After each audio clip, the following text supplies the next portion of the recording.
თურქეთმა მსოფლიო ჩემპიონატის საკვალიფიკაციო ეტაპზე საქართველოს ნაკრები მეორედაც დაამარცხა. ჩვენი გუნდი გასვლაზე ანგარიშით 4-1 დამარცხდა. სანამ გავაგრძელებთ, გთხოვთ დაალაიქეთ ვიდეო და გამოიწერეთ არხი, რათა არხს დაეხმაროთ განვითარებაში. ავიდეთ 500 ლაიქზე. მადლობა. მატჩის შემდეგ თავაზობთ GeoTeam-ის საინტერესო განცხადებას. მატჩის შემდეგ ცხელი ემოციების დროს რთულია ყველაფრის სწორად აღქმა და გადმოცემა, თუმცა ამ დროსაც კი გვაქვს კითხვები, რომლებზეც პასუხი აუცილებლად მისაღებია. ახალ ციკლში ნათლად ჩანდა, რომ ჩვენი ნაკრების თამაში ბევრ კითხვას აჩენდა. თუმცა ბოლო მატჩის შემდეგ, როცა მსოფლიო ჩემპიონატზე გასვლის შანსი აღარაა, კითხვები კონკრეტულად ბოლო მატჩიდან. პირველი. ბოლო წლების ყველაზე შემტევი პოტენციალის საქართველოს ნაკრები გააზრებულ შეტევას ვერ აკეთებს. მეორე. 173 სანტიმეტრიანი სიმაღლის ოთარ გიტეიშვილს სტანდარტულებზე 190 სანტიმეტრიანი მერიხ დემირალის აყვანა დაავალეს. 3 მცდელობიდან თურქმა 3-ვეჯერ კარში დაარტყა, 2-ჯერ გაიტანა. მესამე. როგორც გუშინ მატჩის წინა პრესკონფერენციაზე ვიკითხე, ბოლო მატჩებში ვილი მარცხენა მცველის პოზიციით მარცხენა მცველის გარდა რამდენიმე სხვა პოზიციის მოთამაშე გამოიყენა. განაცხადში ერთადერთი მარცხენა მცველი ირაკლი აზაროვი იყო, რომელსაც 1 წუთიც არ მიეცა. არ ვსაუბრებთ კონკრეტულ ფეხბურთელებზე, ვისაც რა პოზიციაზე დააყენებენ, ისინი მაქსიმალურის გაღებას ცდილობენ. თუმცა მარცხენა მცველის არყოფნაში ხვიჩა კვარაცხელიას შემტევ პოტენციალს ვანახევრებთ. მეოთხე. ახალ ციკლში საფეხბურთო ქიმია გუნდსა და მწვრთნელს შორის გამქრალია. ცეცხლოვანი მუხტი ჩვენს თამაშსა და შეტევებში გაქრა. მადლობელი ვართ იმ ისტორიისთვის, რომელიც ამ სამწვრთნელო შტაბმა ჩვენი ქვეყნისთვის დაწერა, თუმცა ამ დაკარგული საფეხბურთო ენის ფონზე ვფიქრობთ ორივე მხარისთვის აჯობებს ისტორიის დასრულება. ისტორიის, რომელიც ოდესღაც ყველგან სრულდება.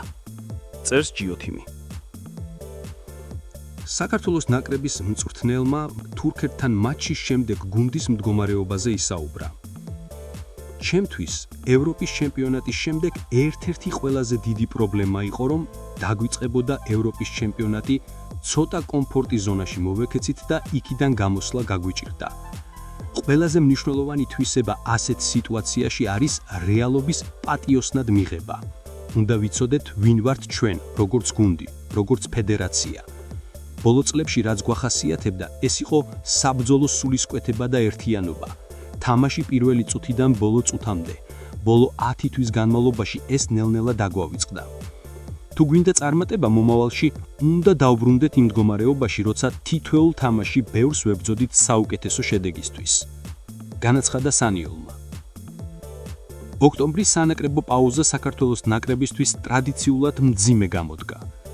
თეორიული შანსი არსებობს, თუმცა რეალურად რომ ვიმსჯელოთ, ჩვენთვის 2026 წლის მსოფლიო ჩემპიონატზე ოცნება დასრულდა. ერთა ლიგაზეც კარგი დასაწყისის მიუხედავად, დაწყებული საქმე ბოლომდე ვერ მივიყვანეთ. როგორც ყველა მარცხის დროს, რა თქმა უნდა, ახლაც ისმის შეკითხვა, ვისი ბრალია? ხალხი ვილი სანიოლის გათავისუფლებასთან დაკავშირებით ალაპარაკდა, რომელსაც საქართველოს ფეხბურთის ფედერაციასთან კონტრაქტი 2028 წლამდე აქვს. ვილის რა თქმა უნდა მადლობას უხდით ყველაფრისთვის, თუმცა უნდა ვისაუბროთ განვითარებაზეც, რაც როგორც თავად ამბობს, მისი აქ ყოფნის მთავარი მიზანია. სანიოლის ხელში ნაკრებს ახალ 4 მცვევიან ტაქტიკაზე გადასვლა უჭირს. ძლიერ გუნდებთან უშანსოდ მარცხდებით. ვილი თავადაც გაიზარდა, როგორც მწვრთნელი, ჩვენი გუნდის გაზრდაზე კი საუბარი ზედმეტია. ბევრი ფიქრობს, რომ ყველაზე კარგი ვარიანტი ამ ციკლის დასრულება და სანიოლთან ნოემბერში გამომშვიდობება იქნება. 2026 წლიდან კი ახალ მწვრთნელთან ერთად ახალ მიზნებზე მუშაობის დაწყება.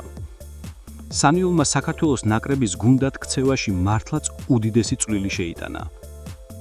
თამამად უნდა ითქვას, რომ ის ჯვაროსნების ისტორიაში ყველა დროის საუკეთესო მწვრთნელია. მოკლედ, ვილი საქართველოს ისტორიაში სამუდამოდ კარგი სახელით ეწერება. დაწერე კომენტარებში შენ რას ფიქრობ ამ თემასთან დაკავშირებით. უნდა წავიდეს სანიოლი? დღეისთვის სულ ეს იყო. თუ მოგეწონათ ვიდეო, გთხოვთ დაალაიქეთ ვიდეო და გამოიწერეთ არხი, რათა არხს დაეხმაროთ განვითარებაში. ავიდეთ 500 ლაიქზე. მადლობა.